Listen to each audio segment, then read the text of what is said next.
Okay, let's unpack this.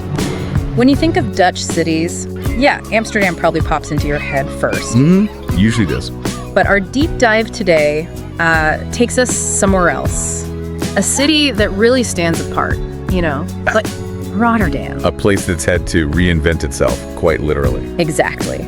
Rebuilt its destiny. So our mission here is to figure out how it did that, how it keeps turning, adversity into opportunity. Right, that resilience. It's fascinating. Yeah, and we've got this great stack of research, articles, notes. It really lays out Rotterdam's journey. And trust me, it's way more than just a big port. Oh, absolutely. Much more. So where do we start? Like a lot of cities, its roots are pretty humble. Right, back in the 13th century, just a little fishing village on the River Rotta. But almost immediately there's this defining moment, isn't there, building that dam? Around 1270, yeah. The dam across the Rotter. It wasn't just for flood protection, which was crucial, obviously. It gave the city its name too, Rotterdam. Exactly. And that act, that piece of practical engineering right at the start, it kind of set the tone. And then it gets official city rights in 1340 from Count William IV. Which sort of kickstarts its development as a proper town. Early on, it's mostly about fishing, shipbuilding, some trade. But that location was key, right? Connecting inland Holland to the North Sea. Definitely. Right. That strategic position meant it was always going to grow. By the 15th century, you see more merchant ships choosing its harbor. It's still overshadowed by places like Amsterdam, but it's steadily growing. And what about those early challenges you mentioned? The floods, the wars? Well, that's what's so interesting. Those setbacks, like the floods and later the 80 Years' War against Spain, Yeah. they weren't just problems to overcome. Okay. They really forged this character of resilience in the city. It started right back with that first dam, this pragmatic, let's fix it attitude. So that became part of its DNA almost. You could say that, a kind of blueprint for how it would handle much bigger crises later on. Right. Okay, let's jump forward then to the Dutch Golden Age, the 17th century. Now, you'd think Rotterdam would be right in the thick of it. Well, yes and no. Amsterdam was definitely the star player then.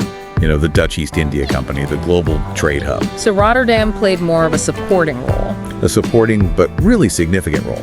It carved out its own niche. It became vital for things like herring fishing, importing grain, essential stuff, and ship repair. Ah, the shipyards. Yes, its shipyards were gaining a serious reputation. They were building merchant ships, naval vessels. Really important for the Dutch Republic's power at sea.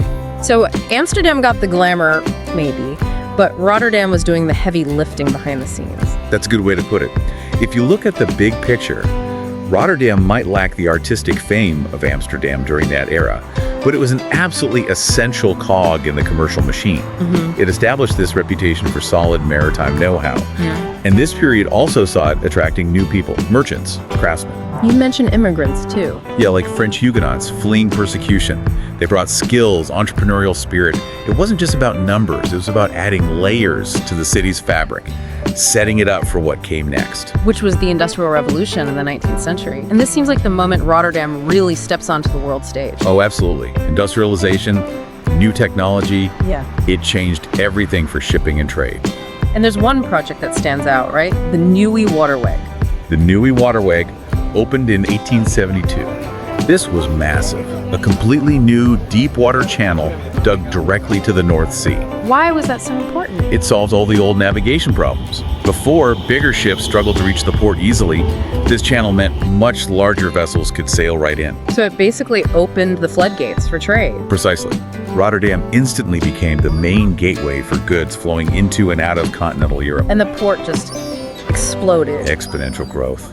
Huge industries moved in oil refineries, bigger shipyards, manufacturing. And the city itself must have changed dramatically. Completely. The population surged. People came from all over looking for work.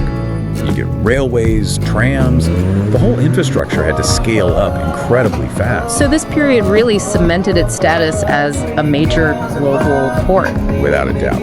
It laid the foundations for it becoming one of the biggest, most modern ports in the world later on. Socially, too, it became much more diverse. Communities from Germany, Belgium, further afield. But it wasn't all smooth sailing? No, definitely not. That rapid growth came with problems. Prosperity wasn't shared equally. You had serious overcrowding, poor sanitation in working class areas. Which raises that classic question, doesn't it? Exactly. How do cities handle that kind of explosive growth? How do you balance the economic boom with, social equity and making sure it's a decent place to live for everyone? It's a challenge Rotterdam faced head on then. Yeah. And in some ways still does. Which leads us, I suppose, to the most defining moment in Rotterdam's modern history, World War II. Yes. The bombing. May 14th, 1940. Just devastating. A Nazi bombing raid aimed right at the city center. The destruction was almost unbelievable.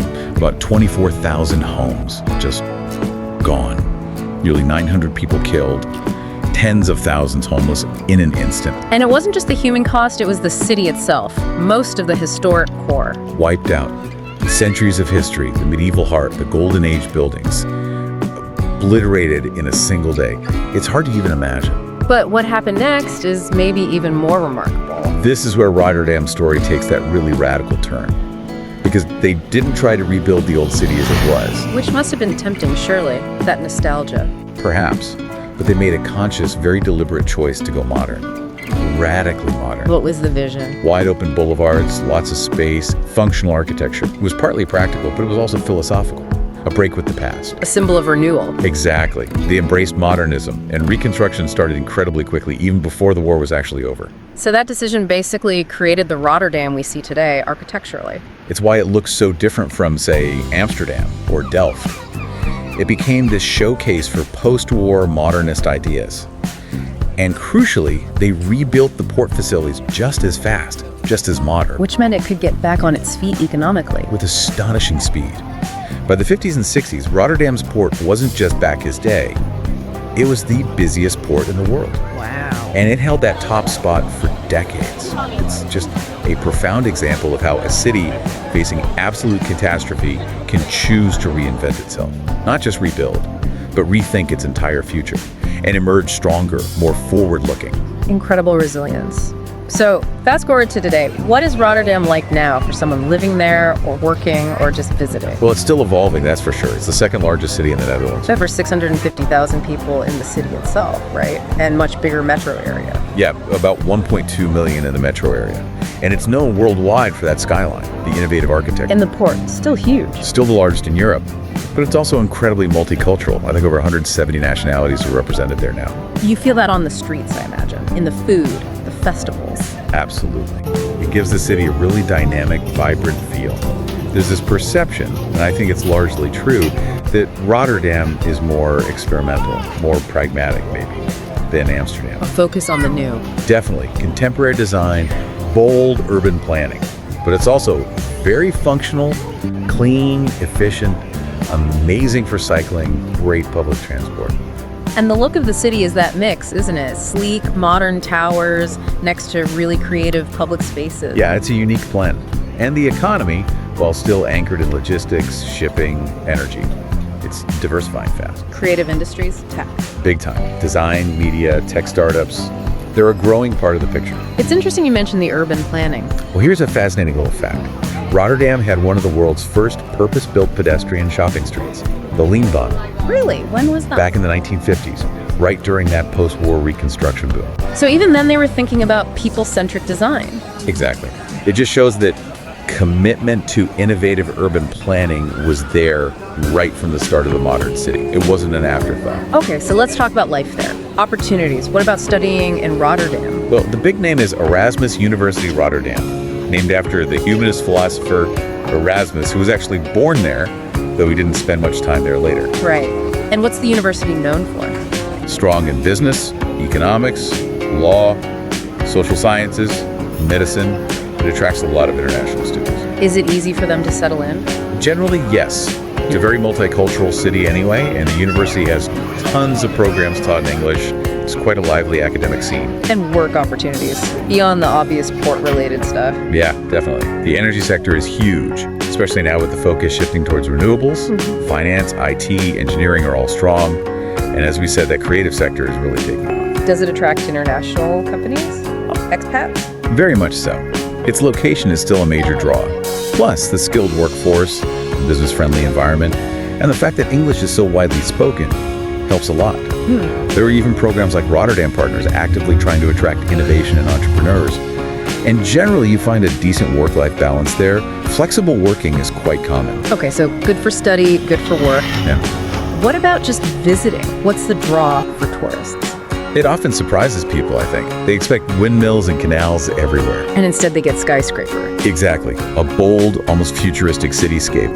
But it's got these incredible architectural landmarks. The Q houses are maybe the most famous. Designed by Pete Bloom, those tilted yellow cubes. Yeah, unforgettable. Then there's the Erasmus Fridge, the Swan, really elegant, and the Markthal. Oh, the indoor market with that amazing tainted ceiling. Incredible space. Ah. Huge arch, full of food stalls, apartments built into the structure. It's unique. Museums too. World-class ones. Boijmans van Groningen, so parts are under renovation. The Maritime Museum, which makes total sense here. And the Kunstsaal for art exhibitions. And activities. What should people do? Definitely take a harbor tour. You have to see the scale of the port. Cycling is obviously huge. There's good nightlife, lovely green spaces like the Kralingsbos Park. And the Euromast for views. Panoramic views from the tower. Yeah. Gives you a real sense of the city's layout.